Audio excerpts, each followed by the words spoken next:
I joined the Marine Corps to fight the lava monster, pull the sword from the stone, become a Marine officer and the King of England in one shot. And so I went to Iraq because I heard that's where the lava monster was, and it got me.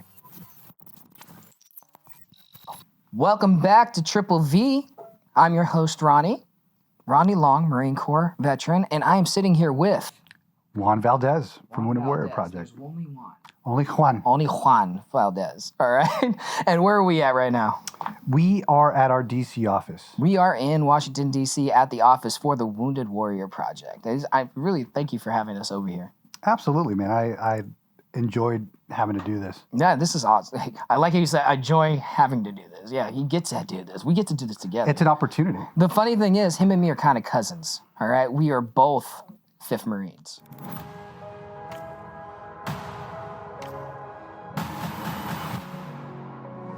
We want you to know that you're not alone. We can get you that camaraderie. So looking out for the team. But now I've learned to take care of myself too. To identify the things that I liked from my past, the things that made me a Marine, things that are still positive and I can bring over. And I'm excited for it. All right, so I'm super excited about this in general. I am part of 3rd Battalion, 5th Marines, and I was in Sangin during 2010 to 2011. And guess who decided to relieve me there? This guy. Only Juan. With 1st Battalion, 5th Marines. Yes. Well, why don't you tell us a little bit about your military career? Sure. So I spent 10 years in the Marine Corps. I started off with 2-8. I deployed twice with them. First time on the 26 MU, second time to Karmar, Iraq. And unfortunately, I forgot the 5Ds of dodgeball and got shot in the chest by a sniper. Full on 7.62? Well, I volunteered to carry the radio because nobody else wanted to carry it. I was a radio operator. And I had to extend the 10-foot pole because, you know, the comms gets interfered with by the power lines. And so, yeah, shot me through the arm, inside the chest, through my lungs, ricocheted off my rib and came out my back. And then I got medevaced out. I ended up going to the Wounded Warrior Barracks before it was regiment and battalion. And then I went to 8th Marine Regiment, and I had an opportunity to deploy again. The platoon commander for the PSD, the Personnel Security Detachment, asked me, he's like, hey, man, we're getting ready to deploy. Nobody has combat experience. I'm looking for NCOs with combat experience, and I'd love for you to come talk it over with your family and let me know. And I looked at him, and I'm like, talk with my family? I'm in. I'm in. That's a 5th Marine answer right there. Decision made. Yeah. And so did the workup, extended 2 months. I was on med hold at the time. Yeah. Told all the doctors I was fine, so I lied to all of them. And I deployed to Iraq for 10 months, came back, re-enlisted, went to Camp Pendleton in 2010, and never looked back. Went to 1st Battalion, 5th Marines, and then I went to Sangin. Yeah, Sangin was a trip. Banging and Sangin. Banging and Sangin. You know they made a drink about that for a while. It was a banging and Sangin. I can't remember what. I think it was like tequila whiskey and like pepper juice or something like that. It was wild. Like, yeah, if you Google it, it's wild. Like, I will. Yeah. There's actually, ironically, there's a whole group of Italians who do airsoft reenactments of the 3-5 deployment. Oh, really? Yeah, they interviewed all of us, like, tell us your story. And then you tell them a story, you're like, we're going to do that. And I'm like, okay. That's good. It sounds like there's this board game called Memoir 44. What's that? It's a strategy game. I love board games because I did board games after coming back from Sangin. But Memoir 44 is set in 1944, so you go through all the battles in 1944. They have a Marine expansion, and so you have a booklet, you set up the scenarios, and then it's a turn-based game. So it sounds like that. Like, hey, let's open this up. All right, we're going to try to set this up again. I like it. And relive it. I'm going to have to do that. So your experience with the Wounded Warrior Project over after you got shot, how did that work? So I didn't come across Wounded Warrior Project until 2013 when I was medically retired. I had gotten out, moved back home to Boston, and was going to school and just going with the flow. One of the things that I say in my speeches is that, you know, I was just lost. I was like a zombie on autopilot going through and just didn't have any feeling. And I was reaching out to everybody possible to help me get set up because I knew that I needed some sort of help. I was alienating my friends and my family. I worked part-time at one point as a club promoter and in Boston. But the best part about it is that the club was in downtown Boston. Mm. The recruiting office was a couple blocks away. I feel like that's a trap. It is. I did it. I did 6 months of recruiter's assistance. Sorry, I'm backtracking here. But I did 6 months of recruiter's assistance, and that's what I did. I'd work in the recruiting office and then go to the club. It was great. Yeah. Sign here. Yes. Well, I'm Dominican, so we were doing salsa merengue bachata, so I'm shaking the... Spin them in there. Yep. That's how I do it. Yeah. But, so I knew I was struggling. I was coming to the end of it. I wanted some peace. And so I came across a post on Facebook, and I'm like, you know what, man? I should reach out. And it took me a minute to do it because you know how it is. You just don't. It is so difficult to finally pull that trigger to help yourself because you're all about helping other people. It's easier to help other people. Oh, so much easier. But I did it, and I'm glad I did it because it changed my life around. I started participating in their alumni events. I took my daughter to her first baseball game. It was Padres versus Yankees, unfortunately, and the Yankees won. I'm a diehard Red Sox fan, so I couldn't have that. But it was a great experience, and it was a core memory that I use as ammo for when the days got dark. The baseball game with the daughter? Mm-hmm. Yeah.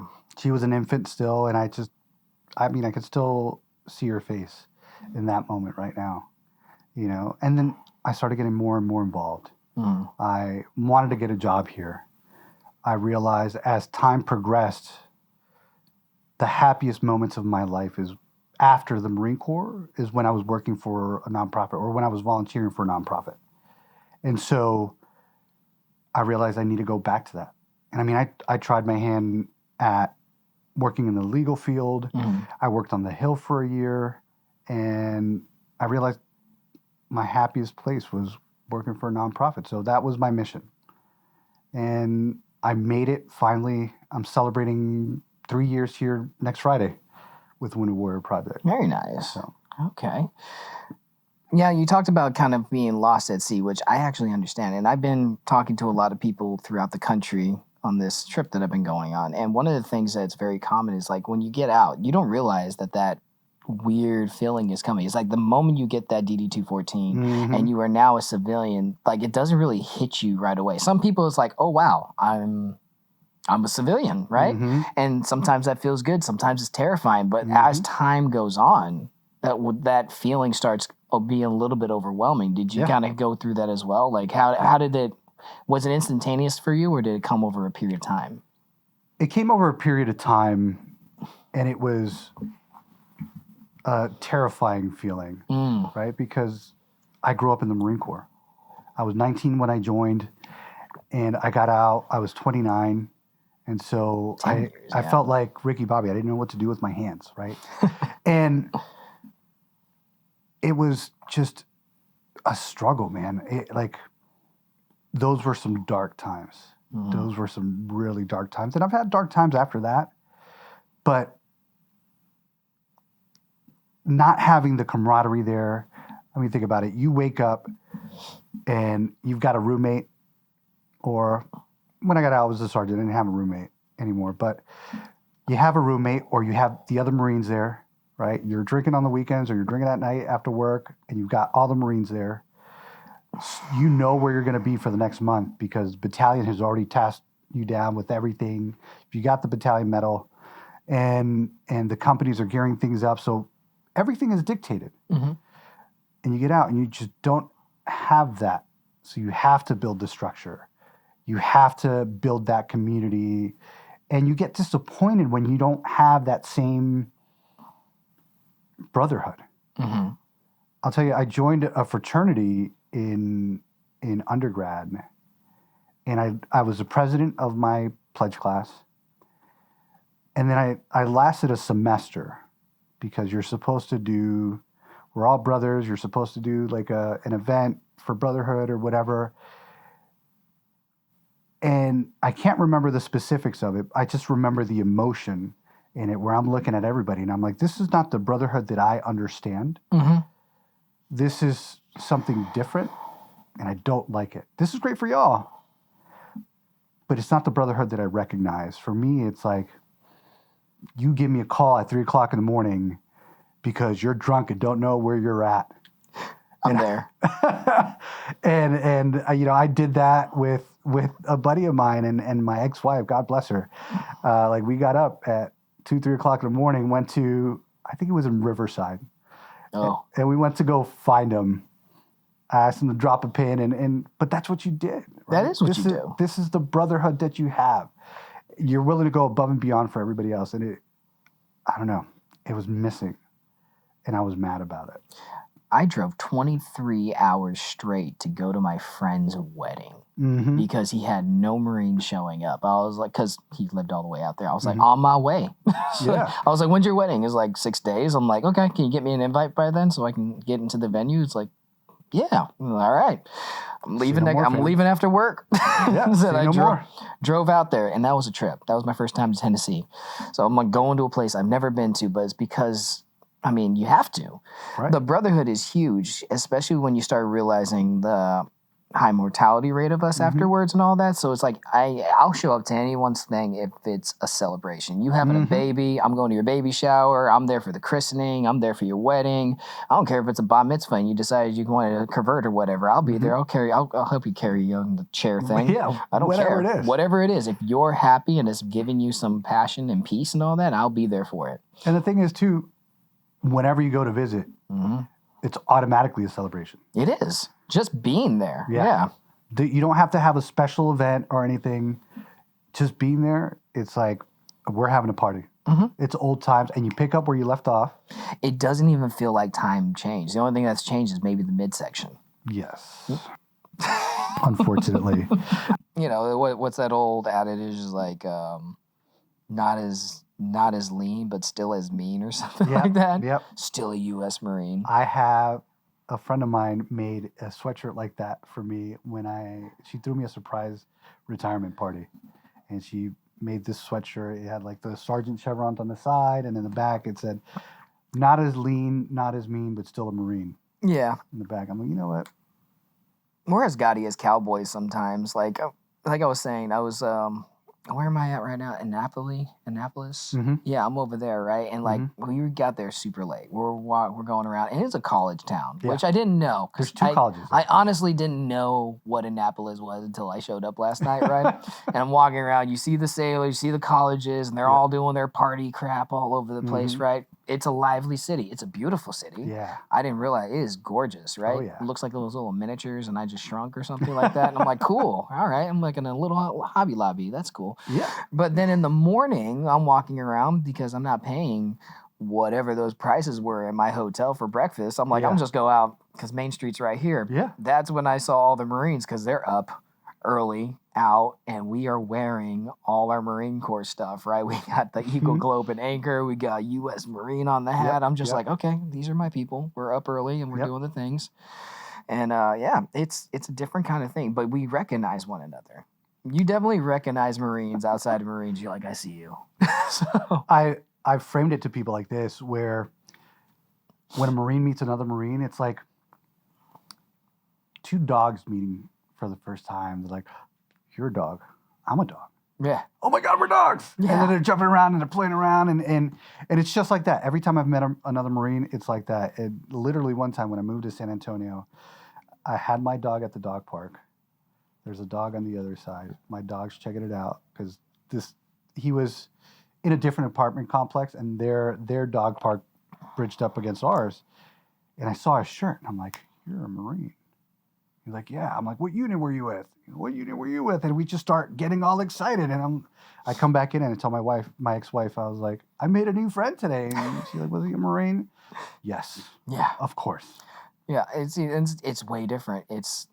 I don't know how to explain it to people. It's like, it's our birthday on Monday, right? Mm-hmm. And it's 250 years old. And it's so funny because I explain it to people like that. Like, I'm about to be 250. And no one even blinks when I say that. It's like, yeah, okay, whatever. But it means a big deal for us. Yes. We're older than America itself. And yeah, the other branches may be older than the Marine Corps a little bit. But it's just not as cool as us. It's not cool as us. Yeah, they're like, oh, they were in the Army and all that. Like, the Army birthday came and, like, that it wasn't like a huge celebration or anything. I mean, they had a parade. They had a parade, yeah. But remember, our celebration was much better. Yeah, our celebration's always better. I mean, we're about to. It's funny because even if we destroy Philadelphia in the celebration, it's going to be cleaner when we leave because that's just how it is. Yeah, you don't want rage control coming out to Philadelphia. Absolutely not. No, there's not going to be a single cigarette butt on the floor. Not at all. That is not even going to be a thing. No bottles, anything else. Can't say the same about the Navy. This is true. Fun fact: I do that at my kids' birthday parties. We'll celebrate the birthday. They'll come out with the Nerf guns and stuff like that. And I'm like, hey guys, we're going to play my favorite game in the world. Police call? It's called Police Call. We did it in the Marines all the time. And I make them line up. Line up. Whoever gets the most gets a cupcake. Yeah. You have to make it worth it, right? Yep. Oh man. I remember once we were on the range and I had a hot fire when I was on the range. Like, so they said, cease fire, right? And then the round still went off, even though I didn't pull the trigger. Oh. And it was like afterwards, but we were all in pro, and I was just like, and I had a police call by myself like I did. I was like, whatever. I was also a corporal at the time. I didn't care. I did not care. Did they make you low crawl police call? No, I was a corporal. They're just like, hey, clean this. I got about halfway, and they're just finally like, send the boots in. This is taking way too long. Because it was like literally the last round of course of fire and all that. I was like, of course it would be. Right at the end, so all the brass is there. Mm-hmm. So I'm like getting there and walking. I'm like, all right, that tracks. And then all my boots start showing up. Like, all right, let's go.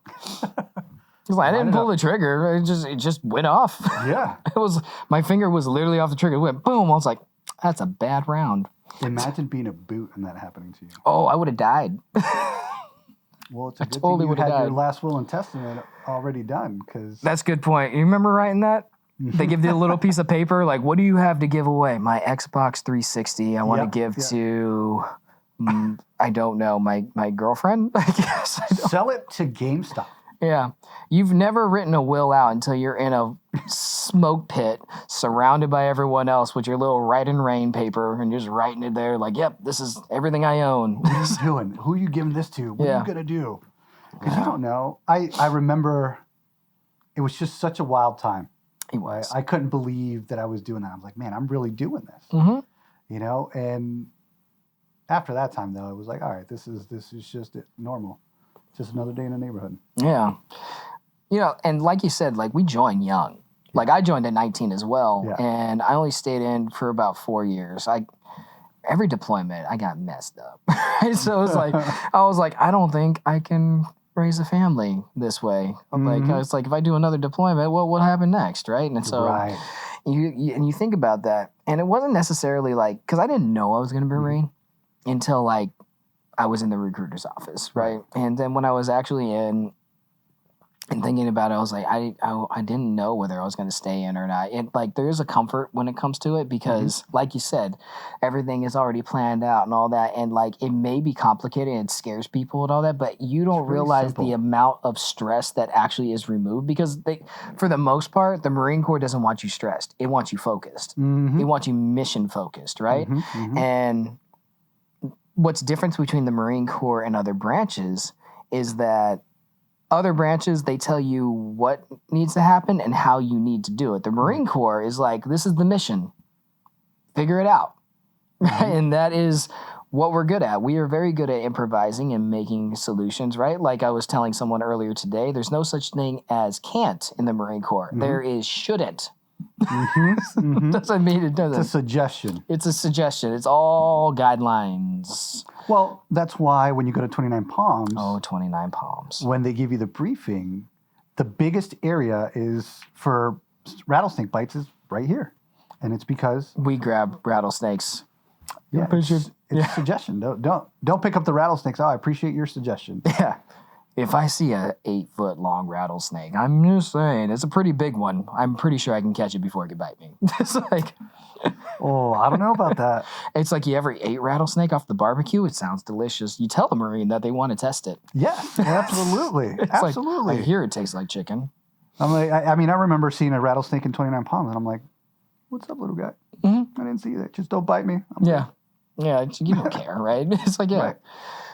Right. So you got out in 2013. Yes. Same year I did. And you came straight to Boston. Mm-hmm. And what was the biggest disconnect did you realize from Bostonians who weren't in the military mm-hmm. to what you were used to for the last 10 years? Oh, good question. There was a lot going on back then, and I was in a lot more pain back then. I had to walk with a cane. And I was just an angry little chihuahua. I was like my mom. My mom's like this big. Dominican. Yeah. Yeah, I know. She was alive during the Civil War. You remember when the Marines went to the Dominican Republic in 1965? Yeah. My parents were 10. Oh. Yeah, my parents were 10 years old. How did she feel about you joining the Marines? They didn't want me to join the Marines. Of course not. But I remember those guys. You're going to be one of them?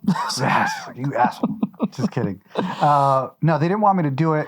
But it wasn't because of what they saw. It was the risk. They knew we were at war, and they didn't want me to go out there and doing it. But they were very supportive of it. But going back to your question, thinking back on it right now, mm-hmm. I realize that I didn't give people a chance. No, I get that. So the biggest change wasn't really them. The difference wasn't in them. It was in me. I'm different, right? And I knew they didn't understand, but I also didn't want to give them a chance to understand.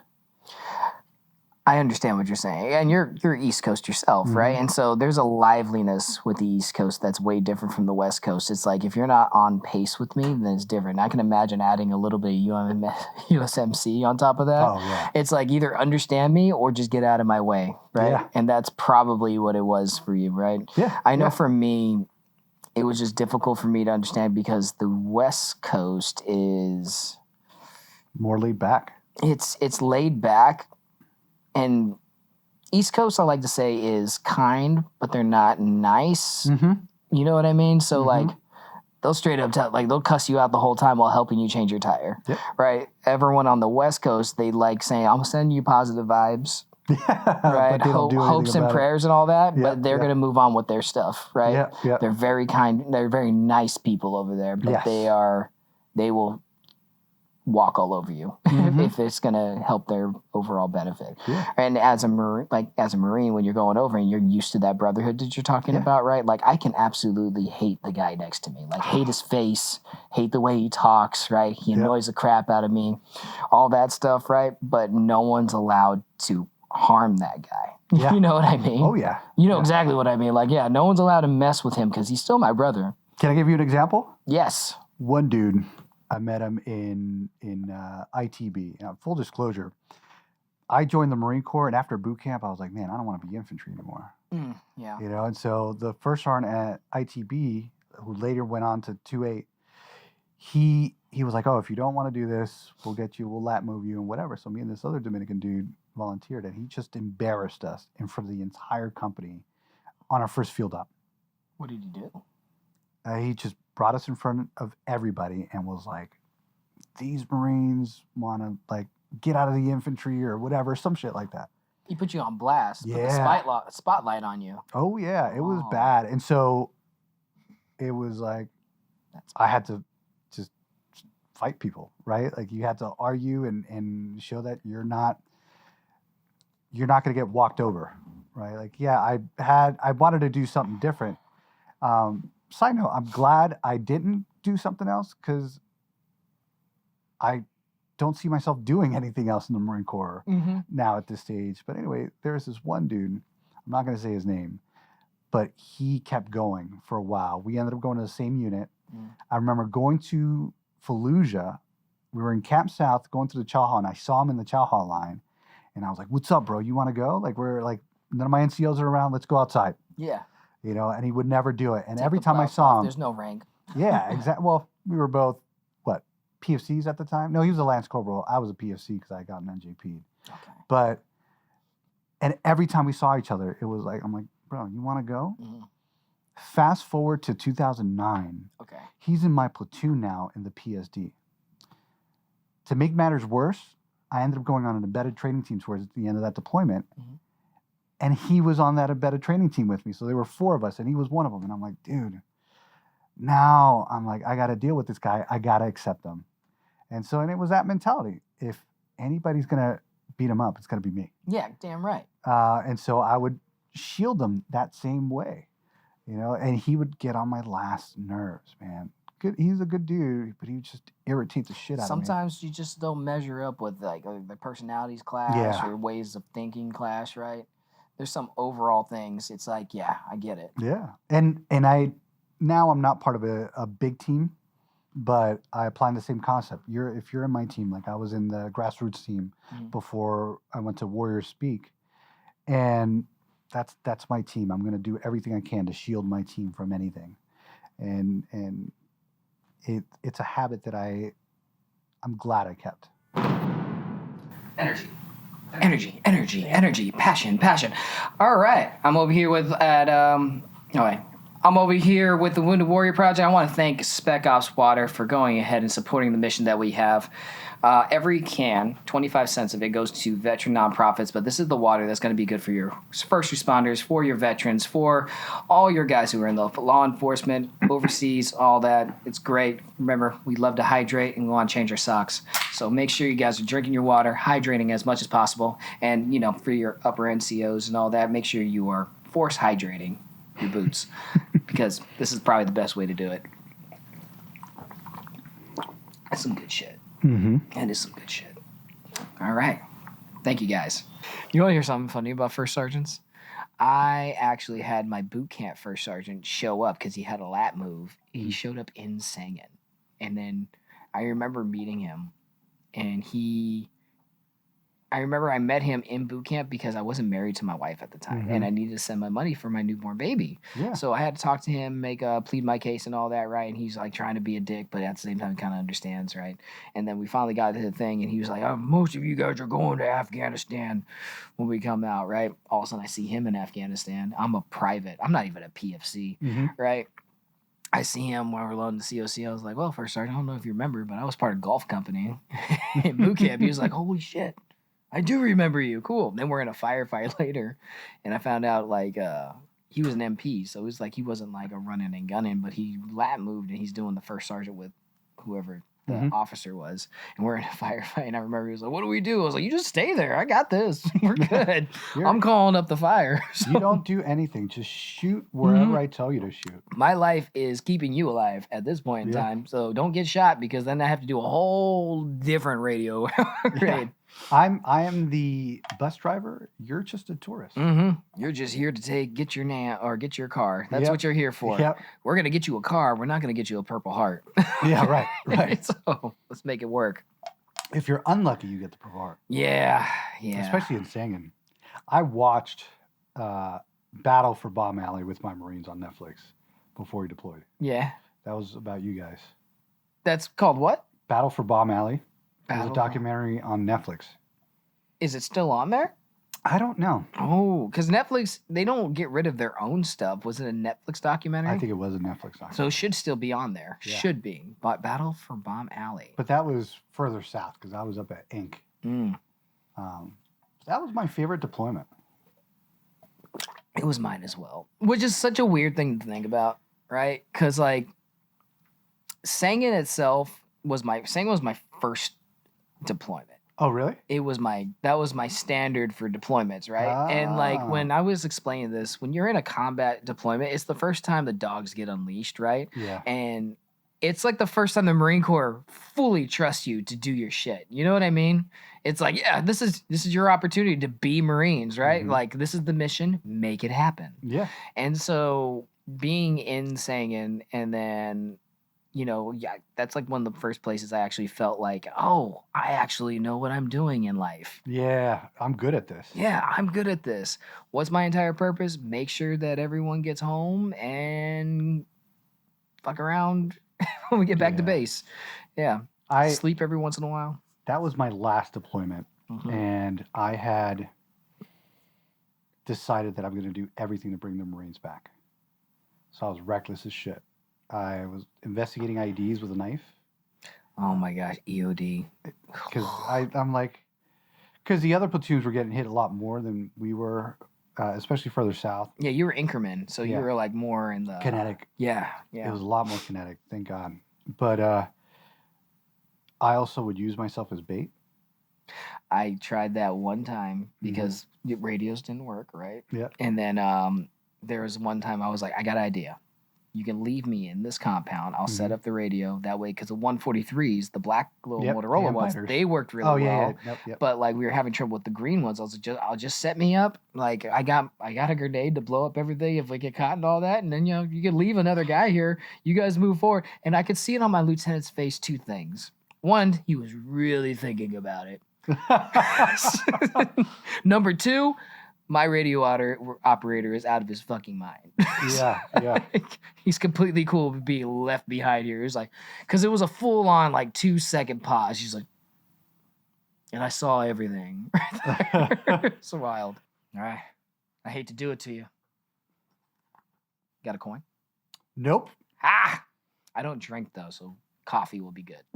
Very well. I was just going to start doing push-ups. No, you're good. You're good. I'm all about the food and coffee things. So I love like small businesses, right? Small business coffee. I can't do Starbucks. I can't do McDonald's. I can't do that. It's like bring me to a local place where like they get kind of like, who the fuck are you? Especially on the East Coast. That's my favorite. Yeah. That's my favorite thing. When you walk everywhere in you go. and like they know everybody and then you're like this weird dude that comes in with this hat and then all of a sudden they just look at you just like, I've never seen you before. Like something out of Rambo? Yeah. Who are you here to meet? I'm just here for a sandwich. Yes. I need sustenance. Is the food good? The food's the best here. Then why are you what are you upset about?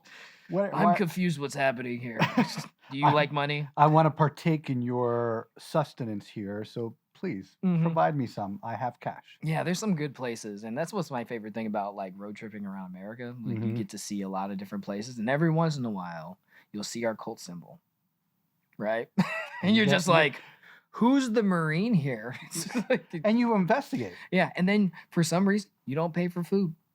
It's like that's 100%. Like you're one of them. You're one of them. Get in here. Especially if you're like middle America. Yeah. Right? Because like, I don't know what it is. We get out of the Marine Corps and most of us stay by the water like we're Navy SEALs or something like that. Yeah. It's like, it's so expensive here, but I have to be by the water. I'm like, I'm confused. See, I'm Dominican. I swam to this country.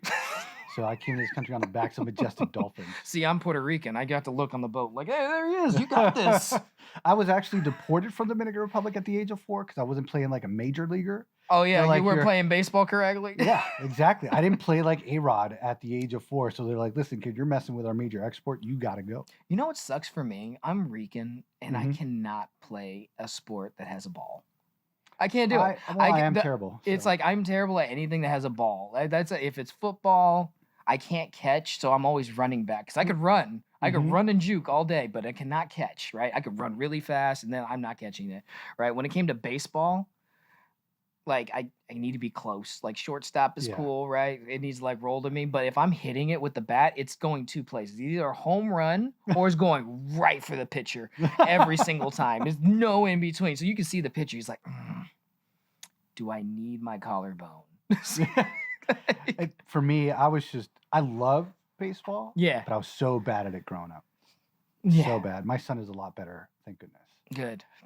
That rubbed off on him. Yeah. Can you salsa at least? You know what's sad? I've never had the chance to dance, and it actually embarrasses me quite a bit, more than the fact that I don't speak Spanish. I can teach you. Oh, but you know bachata. I know bachata and salsa. See, I always wanted to learn. And you know what's funny? In the Marine Corps, I did take some dance classes because it was free in Oceanside. Oh. It was free for Marines to take dance classes, right? And I remember, not a lot of people did. So we had this guy, he'll probably watch this.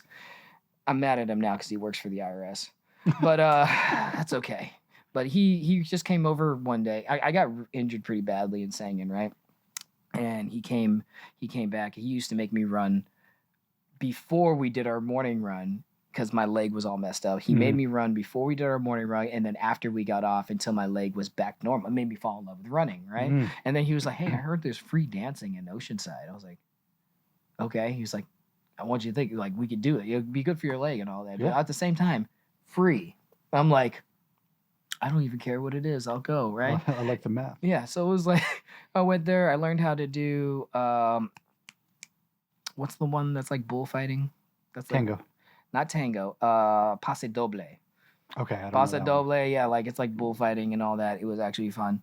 It was actually fun. It was a good time. And I did it for a while, but like I never really had an opportunity to practice. And that's the reason I can't speak Spanish is because I never had an opportunity to learn Spanish, right? And it's funny. There's somebody I know, they're Dominican, right? And I'm from California. So trying to learn that Spanish and then talking to a Dominican who learned Cuban Spanish. Oh, fun. They said the Spanish that I even have is trash Spanish. They're like, I don't even want to hear you try to speak it. And they try to teach me the other way, and they just be yelling they're Dominican. They're yelling at me the whole time. And it's at the cyclic rate. Yeah, I'm just like, listen, I speak English. I speak English and bad English and then Marine Corps English. That's it. Like, I can understand when people are speaking Spanish. I know what you're saying. Yeah. I just not responding. And it's funny. You can give me a whole paragraph. I'm listening to. I'm like, all right, and I'll answer you in English. And it's like super irritating. It's like I try to form it, and it's even worse. Because you're thinking in English and you're trying to translate it into Spanish. Yeah. There's a Ukrainian girl I know. She speaks way better Spanish than I do. And I was sitting there in the office while she's talking to. I think it was a guest at the studio that I was teaching at, and she started speaking Spanish, and I knew she spoke Russian, and then she's just speaking Spanish, but she's speaking Spanish. Oh, if I say anything else, I realize she's going to watch this episode. She'll say it, but she kind of talks like a surfer girl. So imagine surfer girl cadence speaking Spanish, but it's so much better than my Spanish. It's Hola, like, ¿cómo estás? Yeah, pretty much, right? I'm like, listen, I'm like, oh wow, she's doing. And like every once in a while, she like looks at notes or something like that. There's that. But at the same time, like you know what you're talking about. I don't know what you're saying at all. And like the girl she was Colombian. Okay, so the one who came in was Colombian. She's looking at me to see if I can help. I'm like, I am not the one. I am not the Juan. I am not the one. Oh, that's good. I'm not the Juan. Yeah. Oh, man, that's funny. And it's funny, when you're in the Marine Corps, it's like you have to deal with everybody, right? We have Jamaicans. We have people from Dominican Republic. We have everybody. And they're like, everyone brings that melting pot in, but we all always say Marine Corps, right? So we all act the same. We just speak different things. Yeah. And it's funny, too, because the jokes that come from it, because we lean into our stereotypes on purpose, I feel. It's like... We definitely do. Because it's like, hey, I heard they do that. Yeah, I totally do that. It's like 100% happens. And then you realize, like, oh, it is a thing. I mean, I will say, I am Dominican, and I do love plantains. So, I mean, and baseball. You know what was funny? I'm Puerto Rican, and I lived in California, and I never really met another Puerto Rican. And then when I joined the Marine Corps, I started meeting them. I was like, oh, we do the same thing. This is a thing. That's interesting. Yeah, like the plantains, definitely. Mofongo and all that. You're like, oh, yeah. So, yeah, and there's different ways to make it. Oh, we should totally go to that. Yeah, to a place tonight. I'll take you to my favorite place. Okay, I'm down. I'm always down. Besides that, though, I mean, like, that's one of the things I do miss. And then you get out, and then, like, it's hard to kind of, like, connect. I live in Vegas now, which is also a melting pot. And I do love that melting pot, but it is different. We have the Leatherneck Bar there. Yeah. And the Leatherneck Bar is, ironically, a Marine Corps bar in the middle of the desert. It's considered, like, the modern day Ton Tavern, right? Really? We actually are going to go check out like another Ton Tavern here, but the modern day Ton Tavern is like at the Leatherneck Bar, and like it's the West Coast Marine Corps Museum if you go there. And that's where I get to meet up with all our other Marines. Like you saw the episode with Jess and Ghost. Ghost, that's his bar. Oh, yeah, cool. That's his spot. So he made sure to make it a big hub for Marines to go to. And I think I've heard of it before. The other thing, as far as camaraderie goes, we forget to seek it because it's in pockets. Right? Like Marines, we are masochists. I'm in pain every day. Oh, yeah. Right? Like, sitting like this hurts, but it's very comfortable at the same time because I got my hands here. Yeah, this relieves the pain in my lower back. Yeah. But I remember when I got out, my doctor was like, this is the least amount of pain you're going to be in. And she was right. Mm-hmm. It's all gone downhill. So I've accepted it. And it's like, I'm going to do whatever. If I'm going to be in pain anyway, I might as well have another excuse to do it. So I practice Brazilian Jiu-Jitsu. Nice. And I like to dance. I like getting choked out by my friends. But in places like Brazilian Jiu-Jitsu, you have that camaraderie because you're suffering, right? You're suffering together and you're making each other suffer. Yeah. Think about how many times you've rolled on active duty, right? Not just when you're getting your McMap belt, but even, I mean, there was a platoon commander in 2-8 who would love to do, he'd run, take you on a mud run, and then we'll run a few miles and he would be like, all right, fight. Mm-hmm. And then you run back. Oh my gosh, I have a story for that. But I know exactly what you're talking about. It's the suffering together binds, right? Mm-hmm. Like, and that's why Marine Corps boot camp is so good, right? Mm-hmm. Because like, it doesn't matter where you're from, doesn't matter what you look like, doesn't matter your color, your weight, your age, or anything like that. We are all being harassed by 3 people who sound like frogs, right? And they are messing you up and then pumping you with information and all that stuff. And like they all, after a while, you start to understand like the kill hat, his entire purpose is to make your life miserable. Yep. Your knowledge hat, he teaches you everything about the history, and then you have your drill hat, who teaches you how to keep that discipline together. And they all work in tandem underneath the main drill instructor who makes sure that you do your stuff, right? Yeah. Daddy. But and then you guys unify together. You guys graduate together. It's funny because like you guys are all Marines at this point in time. Yeah. And it's a part of what you are, right? And I think that's what the difference was, because I went to college too. I went to an art college to learn how to cook. Nice. And that was different. I figured, knives and fire. That's the closest thing. Because they asked me, I was trying to use my GI Bill. I was like, I don't know what I want to do. Yeah, right. Everything I want to do, I already did. Well, if you tell me you like to cook, man, I'll marry you. And I'll smoke some meat. You can do the other stuff. We're good. I taught some kids how to cook Tangier chicken the other day. That Moroccan chicken, right? Because I've never had it, but it sounds delicious. It is. It's coconut milk, chicken, onions, turmeric, ginger. It's all the good stuff. It's funny. It's like, it's poor people food. And you know what's funny about poor people food? It's the best food. It is. Yeah, you get a $50 plate and you're like, oh. Because I remember I thought Coco Vaughn was like really fancy because I watched Here Comes the Boom. He's like, oh yeah, the sauce is really delicate. I went to school and was like, yeah, this is poor people food. It's carrots, it's carrots and wine. I'm like, oh. One of the things that I'm grateful for to my ex-wife is she opened up my palate a lot more to better quality food because she grew up in the Hamptons. Oh. And I grew up inner city Boston, so it was like, oh, McDonald's and Chili's was it, right? That was the pinnacle. I'm not eating my mom's food, so here's this. So I appreciate her, and that's another thing you can bond over. Yeah. Right? Like here, this organization doesn't do just a lot for veterans out there, but we have a lot of veteran teammates. We have close to 40% veterans that work for Wounded Warrior Project. And then you have family support members that work here too. And so I'm connecting with another buddy of mine, not just because he's a Marine as well, but because we both like smoking meat. So cooking's another thing, but finding those areas. We talked about dancing, right? There used to be an organization called Soldiers Who Salsa. I came across it. That sounds fun. It was. And I became best friends with the CEO of it. She was awesome. Jen, if you watch this, I love you. You're the best. It doesn't exist anymore, unfortunately. And I used to make fun of her because of the name, but Soldiers Who Salsa helped keep me afloat when I got back from Sangin, right? This is something that I can do. I was coming to terms with, I'm getting medically retired. This is it. This is 10 years of my life, right? And dancing is something that I can do fairly well. I'm not going to say I'm really good. I'm pretty good. I can get by as a ballroom instructor, but you can build a great community. And I've done that in Maryland, where I make friends because I'm just an outgoing guy, right? Friends at jiu-jitsu or going shooting. You have a place out here in Virginia that's called, I think it's like XCal. It's a gym. It has a restaurant. It has like a play place for the kids. And it's got this massive shooting range.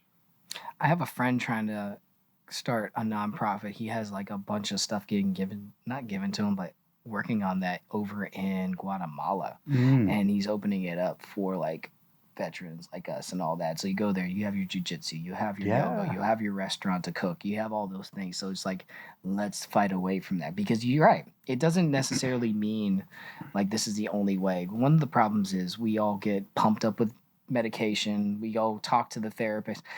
I can't help it. I can't stand some of the therapists that come with the VA, because it feels like it's not necessarily that they don't care. It's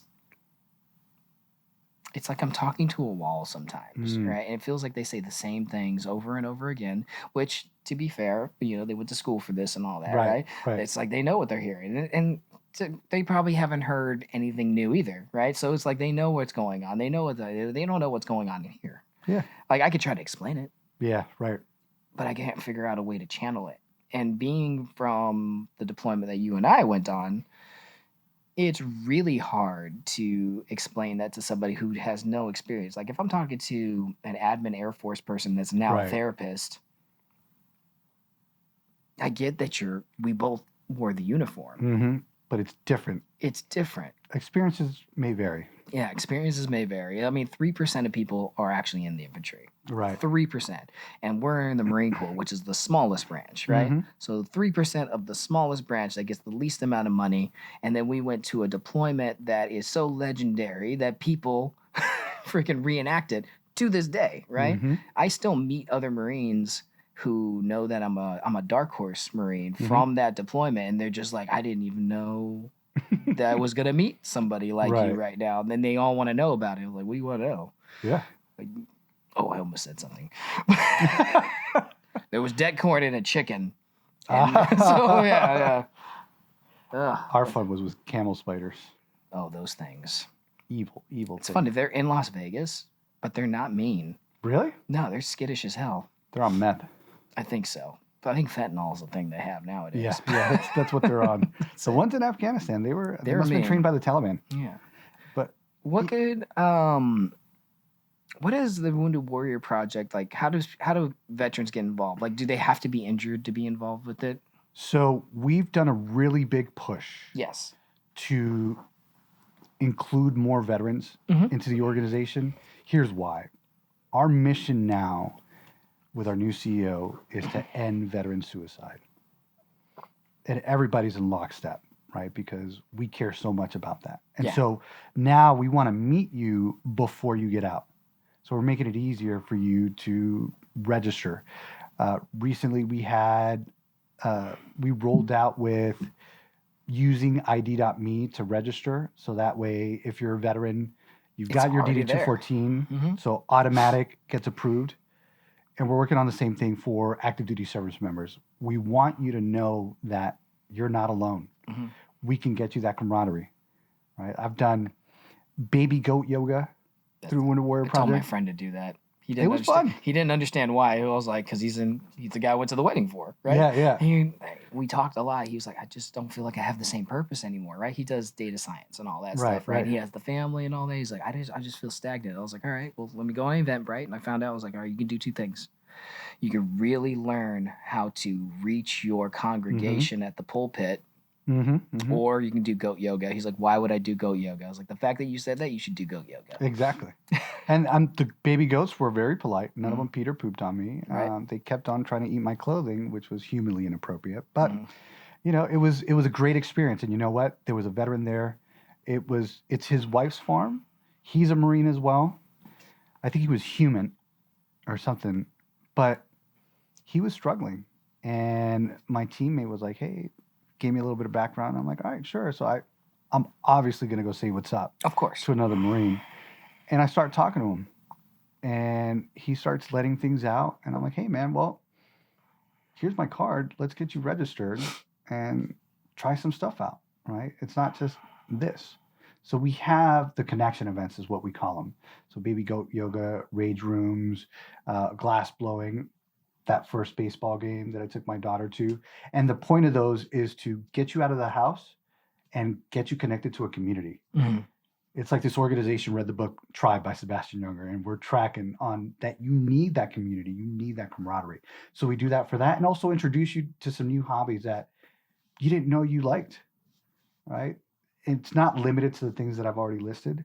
But then too, I mean, things that I've used, our WWP Talk program, which is 20 minutes, same time every week for between 6 to 8 weeks. And there's some follow-up after that.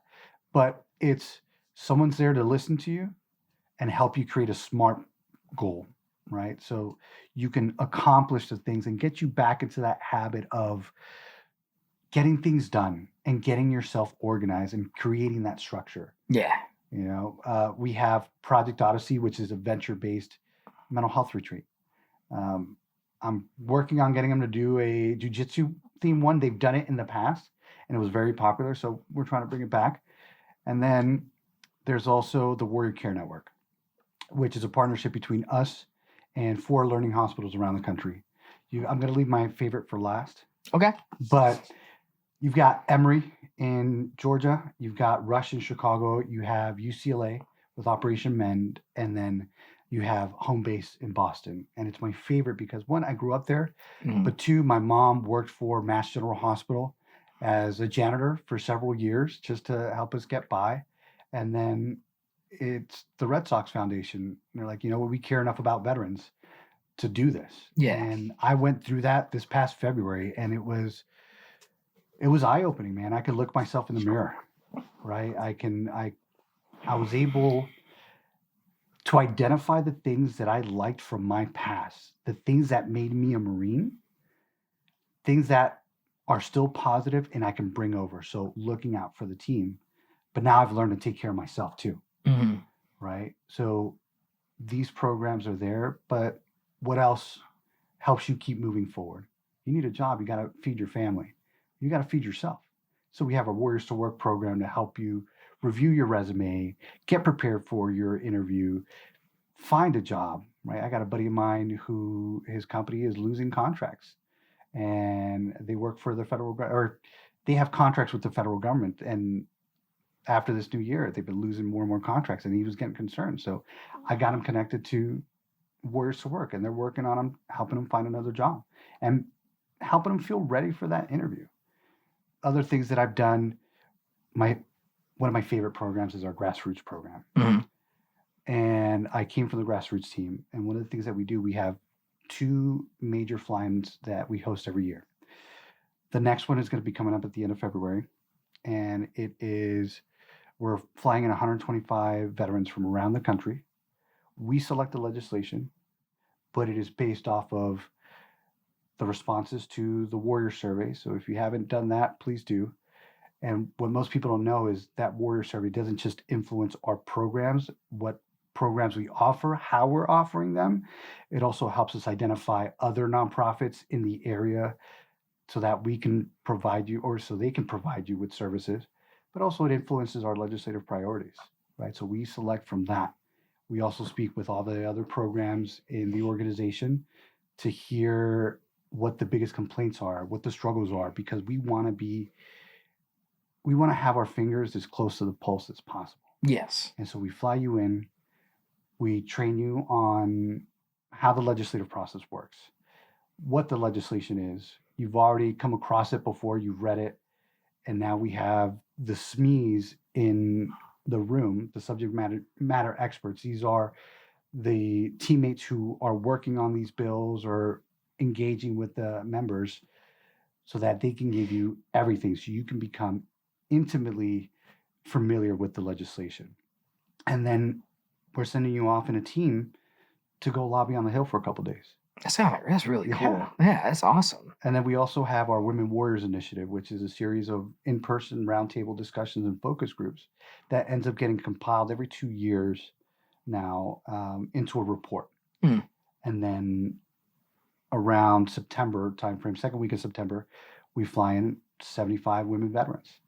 And we do the same thing. We're training you on that. We do some brand building with you as well. And you get to engage with the leadership of the VA and members of Congress. You're lobbying on the Hill as well. We roll out the report. And so you're sending that to all the members of Congress so that they know what's going on. They understand, or to a certain extent, your struggle as a women veteran. We want your voice to be heard. And you get that connection with your member of Congress.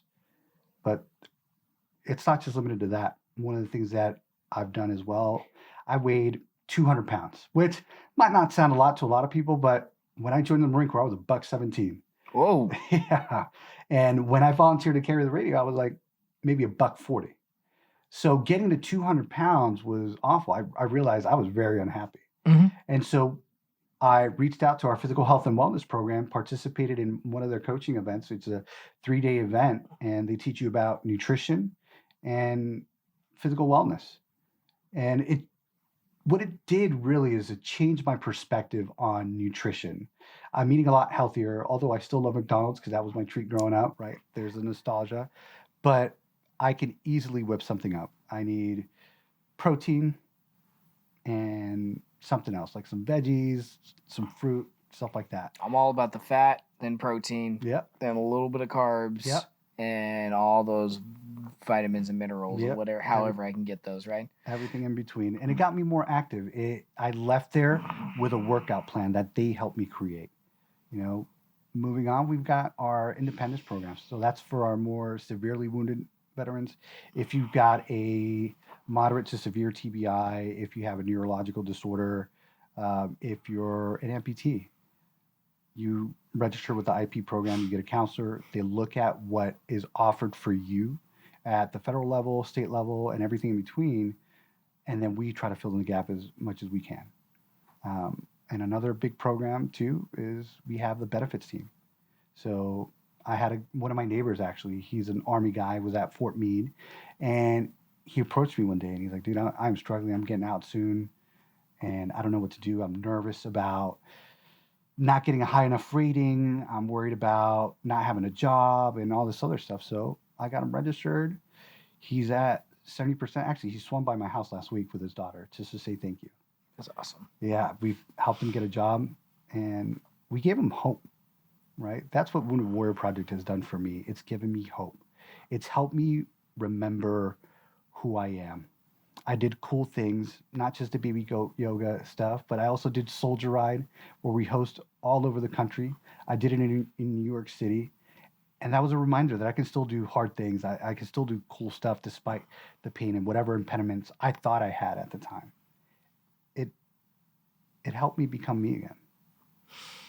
That's one of the hardest things to be because, I think even for me, I really don't know who I am most of the time because I feel like everything I was yesterday, right? Trying to find out who you are every day is difficult, right?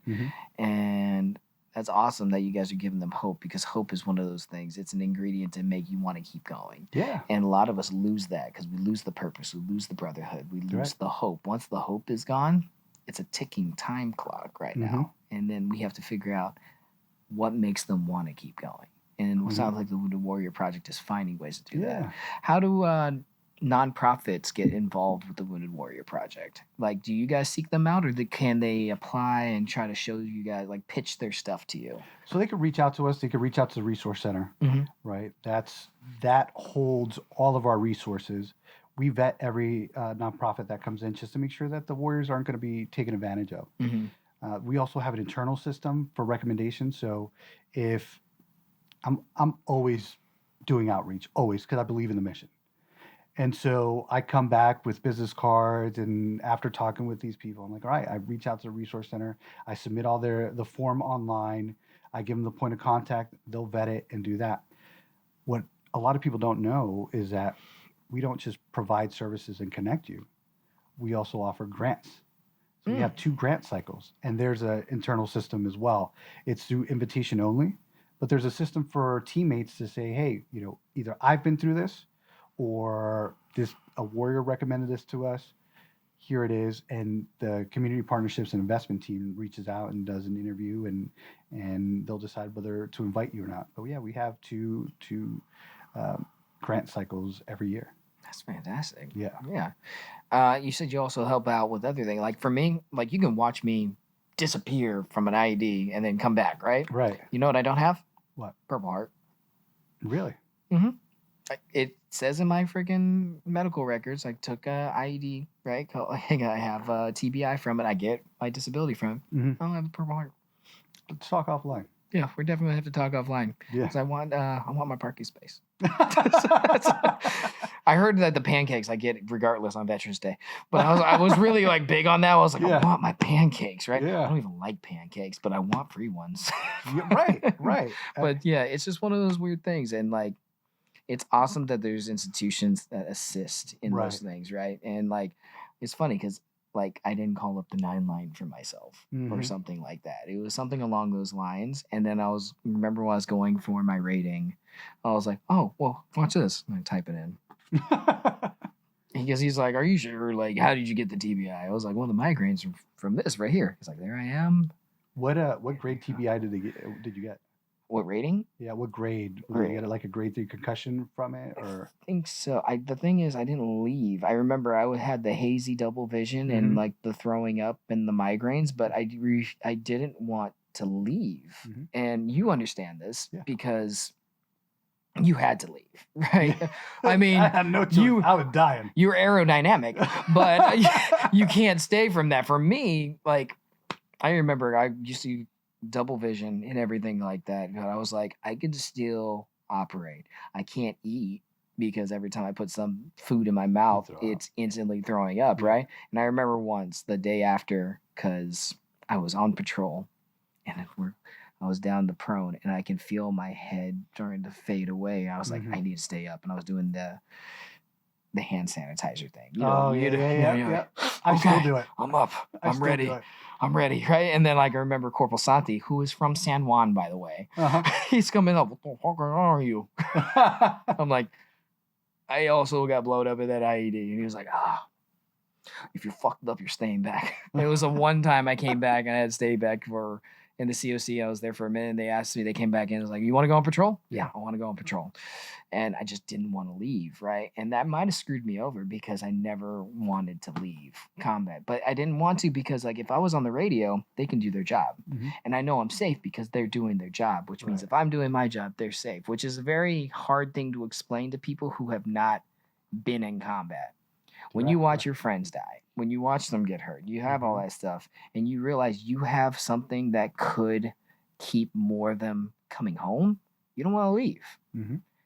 And like you said, like, we need something. We need a mission, and we need things to pursue. Yeah.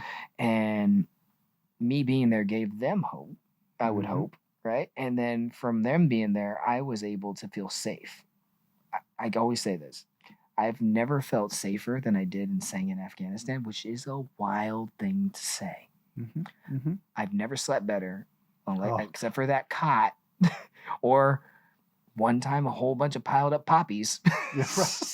Dude, I tell people all the time, life is so much easier. It's easier. I don't have to worry about bills. I don't have to worry about taking the kids to anything. I just trying to stay alive. And that's it. And that was the easiest thing to do. And coming out, it's hard to find institutions that understand that. And it's beautiful that the Wounded Warrior Project is actually working that. Like, yeah, we give each other crap all the time. Like, I got my head thing, right? We got people who are missing legs. I remember I had a friend, I called up mortars for him. You're a mortarman, right?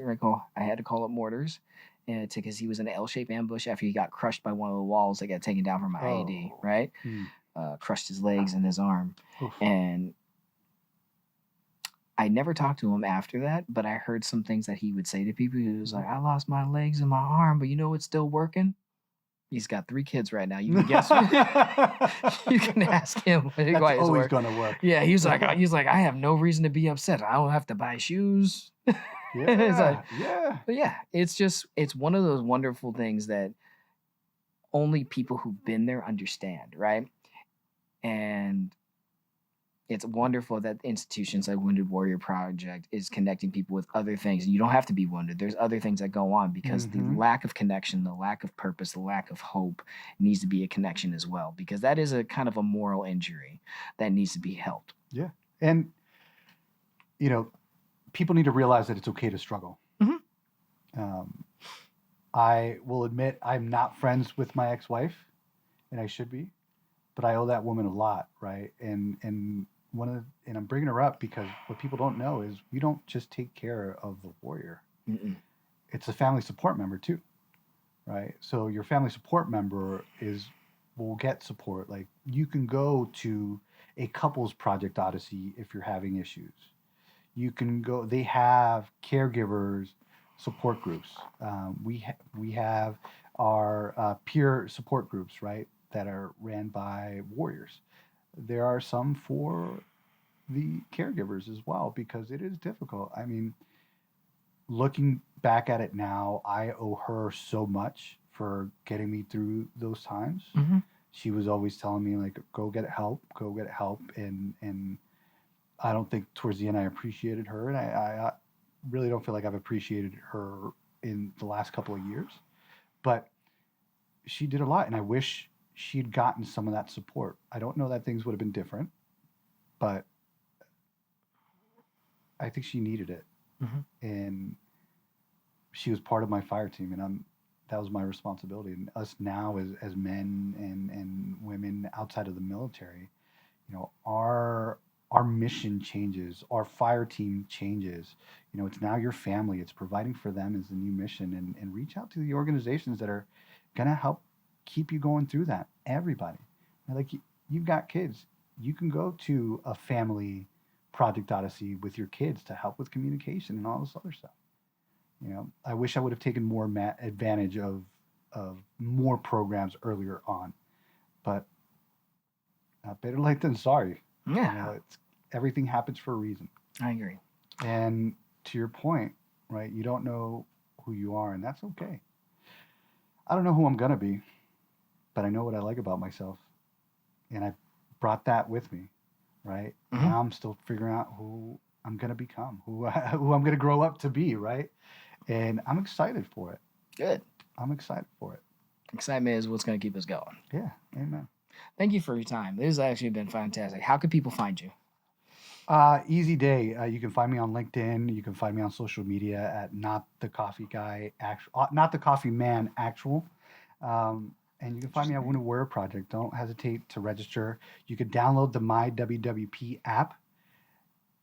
Once you get registered, you get access to all of our events, both virtual and in person. Mm-hmm. And then you can also self-refer. There will be information there for whatever you want to do. If you're interested, if you think you qualify for IP, if you want to do Soldier Ride, if you want to do Words to Work, or you want to reach out to the Resource Center because you want to do more outdoor stuff, mm-hmm. we can get you connected to somebody.